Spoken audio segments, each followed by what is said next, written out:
మనిషి సంతోషంగా ఉండాలంటే ఏం చేయాలి? ఈ హడావుడి, గజిబిజి, గందరగోళ ప్రపంచంలో ప్రతి కామన్ మ్యాన్ కి ఇది ఒక పెద్ద సమస్య అన్నమాట. మనం రోజువారీ జీవితంలో హ్యాపీగా చాలా సంతోషంగా ఉండాలంటే ఎంత కష్టపడినా, ఎంత పోరాటం చేసినా మన హ్యాపీనెస్ ఎక్కడ ఎత్తుక్కోవాలి? చాలా మంది మన హ్యాపీనెస్ ఎక్కడో ఉందనుకుంటారు. ఎవరి చేతిలోనే పెట్టేస్తారు.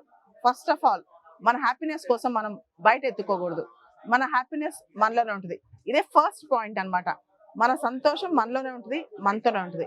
రెండోది, మన హ్యాపీనెస్ ని ఇతరులతో ముడిపెట్టకండి. అంటే వేరే వాళ్ళ చేతుల్లోనో, లేదా వేరే వాళ్ళు ఏదో అన్నారనో, వేరే వాళ్ళు ఏదో పోరాటం చేశారనో, వేరే వాళ్ళు మనతో ఏదో ఫైట్ చేశారనో, గొడవలు పడో ఈ హ్యాపీనెస్ ఎవ్వరు ఇతరుల చేతిలో పెట్టుకోకూడదు అనమాట.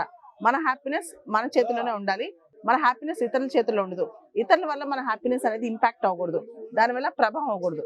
మూడోది, ఎన్ని కష్టాలు వచ్చినా, ఎన్ని సవాళ్ళు వచ్చినా పాజిటివ్ యాటిట్యూడ్ ఎప్పుడు కూడా చాలా పాజిటివ్ గా ఉండాలన్నమాట.